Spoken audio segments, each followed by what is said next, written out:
കേരളത്തിന്റെ സാമൂഹ്യനീതി നടപ്പിലാക്കുന്നതിനുള്ള ഏറ്റവും മികച്ച മാതൃകാ പദ്ധതിയായിരുന്നു നമ്മുടെ സാമൂഹ്യക്ഷേമ പെൻഷൻ. അത് നിരാലംബരായ മനുഷ്യർക്ക് നൽകിയ ആശ്വാസം ചെറുതല്ല. അവർക്ക് കിട്ടേണ്ട 1200 രൂപയാണ് BMW കാറുള്ളവനും AC മുറിയിൽ കിടന്നുറങ്ങുന്നയാളും അസിസ്റ്റന്റ് പ്രൊഫസർമാരും ഒക്കെ തട്ടിയെടുക്കുന്നത് എന്നതാണ് നമ്മളെ വേദനിപ്പിക്കുന്നത്. നോക്കൂ, കണക്കുകൾ ഞാൻ ഒന്നുകൂടി പ്രേക്ഷകരോട് പറയാം. എങ്ങനെയാണ് ഈ തട്ടിപ്പ് നടക്കുന്നത്? സർക്കാർ ജീവനക്കാർ പെൻഷൻ വാങ്ങുന്നത് 60 വയസ്സ് കഴിയാത്തവരാണിവർ എന്നത് പ്രത്യേകം ഓർമ്മിക്കണം. ഇപ്പോഴും സർവീസിലുള്ളവരാണ്. അവർക്ക് ലഭിക്കുന്ന 2 പ്രധാനപ്പെട്ട പെൻഷൻ സ്കീമുകൾ, ഒന്ന് അംഗപരിമിതർക്കുള്ള പെൻഷൻ, മറ്റൊന്ന് വിധവാ പെൻഷൻ. ഇത് രണ്ടും 18 വയസ്സ് കഴിഞ്ഞാൽ യോഗ്യതയുണ്ടെങ്കിൽ ലഭ്യമാവുന്നതാണ്. അപ്പോൾ വിധവാ പെൻഷനും അംഗപരിമിത പെൻഷനും വാങ്ങുന്ന ഒരാൾ സർക്കാർ ജീവനക്കാരനാവുകയാണെങ്കിൽ ആ നിമിഷം ഈ സർവീസ് ശമ്പളത്തോടൊപ്പം ഈ ക്ഷേമ പെൻഷൻ വാങ്ങുന്നത് ഒഴിവാക്കണം. എന്നാൽ പലരും ഇത് രണ്ടും പോന്നോട്ടെ എന്ന് വെച്ചതിൻ്റെ ഭാഗമായിട്ടാണ് 1458 സർക്കാർ ജീവനക്കാർക്ക് ഇങ്ങനെ അനർഹമായി പെൻഷൻ ലഭിക്കുന്ന സാഹചര്യം ഉണ്ടായത്. നോക്കൂ, 1600 രൂപ ഈ പെൻഷനിൽ നിന്ന്, സാധാരണക്കാരൻ്റെ പണത്തിൽ നിന്ന് തട്ടിയെടുക്കുന്നവർ ആരൊക്കെയാണ്?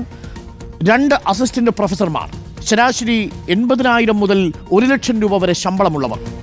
3 ഹയർ സെക്കൻഡറി അധ്യാപകർ, 55,000 മുതൽ 80,000 വരെ ശമ്പളം പറ്റുന്നവർ. ആരോഗ്യവകുപ്പിൽ നിന്ന് 373 ജീവനക്കാർ. പൊതുവിദ്യാഭ്യാസ വകുപ്പിൽ ലാസ്റ്റ് ഗ്രേഡ് സർവന്റ് അടക്കം 224 പേർ. മെഡിക്കൽ എഡ്യൂക്കേഷൻ വകുപ്പിൽ 124 പേർ. ആയുർവേദ വകുപ്പിൽ ജോലി ചെയ്യുന്ന 114 പേർ. മൃഗസംരക്ഷണ വകുപ്പിൽ ജോലി ചെയ്യുന്ന 74 പേർ. പൊതുമരാമത്ത് വകുപ്പിൽ ജോലി ചെയ്യുന്ന 47 പേർ. സാങ്കേതിക വിദ്യാഭ്യാസ വകുപ്പിൽ ജോലി ചെയ്യുന്ന 47 പേർ. ഹോമിയോപ്പതി വകുപ്പിൽ 41. കൃഷി റവന്യൂ വകുപ്പിൽ നോക്കൂ, ഈ പെൻഷൻ അടക്കം കൃത്യമായി അവരുടെ കൈകളിലേക്ക് എത്തിച്ചേരുന്നുണ്ടോ എന്നത് ഉറപ്പുവരുത്തുകയും അത്തരം കാര്യങ്ങളെക്കുറിച്ചുള്ള അന്തിമ തീരുമാനം എടുക്കുകയും ചെയ്യേണ്ട വകുപ്പുകളിൽപ്പെട്ടവർ പോലും ഇതിൽ ഈ പണം തട്ടിയെടുക്കുന്നു. 35 പേർ. ജുഡീഷ്യറി ആൻഡ് സോഷ്യൽ ജസ്റ്റിസ് വകുപ്പ്, സാമൂഹ്യനീതി വകുപ്പ്, സാമൂഹ്യനീതിയുടെ പദ്ധതിയാണ് ക്ഷേമ പെൻഷൻ, അത് തട്ടിയെടുക്കുന്നത് 34 പേർ. ഇൻഷുറൻസ് മെഡിക്കൽ സർവീസ് വകുപ്പ് 37 പേർ.